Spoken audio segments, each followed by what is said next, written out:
MD Prepper here, talking about a nice little find I picked up from Centerfire Systems. They currently got a deal of a 20-pack of 20-round Sten magazines used for $99. So 20 mags, $100, basically $5 a mag. Now these are used magazines. They've been stored in warehouses overseas somewhere, I presume England and Commonwealth countries, being Sten gun mags.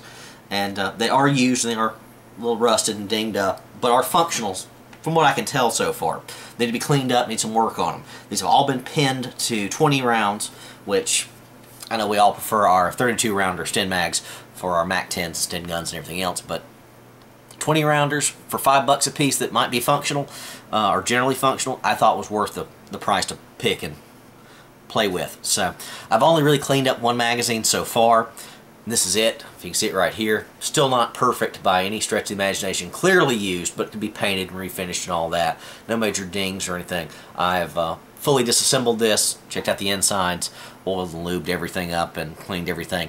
Gotten any superficial rust off. There's no superficial rust on this at all. Again, it didn't take a whole lot of elbow grease, but it took a little bit. This is the only one I've taken out and fired. Fired very well in my Mac 10, my Masterpiece Arms Mac 10. Though it's not technically a Mac 10, but you know what I mean. Anyway, no problems there. When I disassemble this, looks like these should be fairly easy to convert back to 32 rounds. You got these two brass pins and some rods running up a little distance to cut down the mag capacity. Now, I can't find a lot about these online, just because I guess these are new imports, but somebody else made the comment that it's very hard to convert these back because the magazines have been clipped down shorter as well. Now, I don't know if that's true or not, but apparently sometimes they don't have enough spring tension once you've removed these pins to load all 32 rounds. You could get an extra magazine spring for these. I'm sure you can get these from Wolf Springs or somebody like that. But I don't know if it's worth it for $5 a magazine. Is it worth spending $2 or $3 for a spring? Probably not. I'm going to keep cleaning these things up and trying them out. If I have to salvage some magazines, I might have to sacrifice one body and a spring versus something like that to combine to make one usable one.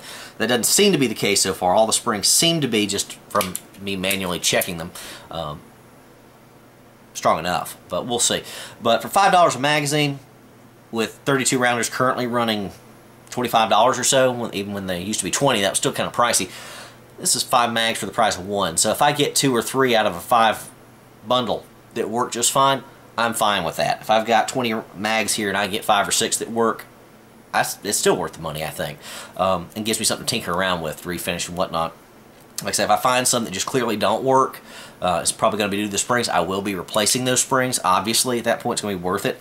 But for $5 a magazine, for a 20-round mag, not bad. Hard to complain about, in my opinion. Got them on paper towels here because the rest of these aren't cleaned. Let me show you a few of them the way they looked originally. This was one of the dirtier ones that I had out of the pack that I started putting a little elbow grease on. So, here's one right here. Let's show you up close. Hope you can see that. Lots of superficial little rust and grime on it. Looks a lot like any of your other surplus weapons that you've ever gotten overseas, or parts kits. A lot of this rust appears to be corrosion. It's very superficial. It comes off very easy. This one's a nastier looking. Looks like it has some paint on it. That's what that looks like. Don't know. A little more paint back there. Some of these have some markings on them down here at the base. Not this one, but one of them had MIP on it. Not entirely sure what that is. I presume that's British. There's another one. Again, this is about what this would look like beforehand. Comparison, if you can see that, much cleaner here on the one I put some elbow grease into. This one's still got Cosmoline all over it without getting too messy. Very nasty looking one, very gooey magazine. Gonna do a lot of work to get this one cleaned up. A lot of these seem to have paint on the bottom of them. Don't know what the deal is with that. I got a few of them. I presume a lot of these came out of the same stash from wherever the heck they got these things. But anyway, want to let you guys know, $5 a magazine, but you got to buy them in a 20-round set. Individually, you can buy these things for, I believe, $6 each if you don't buy them in mass.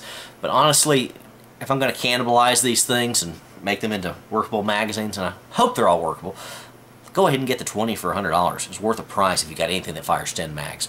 So, the frames overall look pretty good. Some little minor dings or any, stuff right there if you see that, but no major hits. None of the frames of the magazines seem to, the bodies rather, seem to look like they're inoperable. They don't seem to be a problem overall. There's not enough, not one bit in half or anything like that. So here's all 20 here.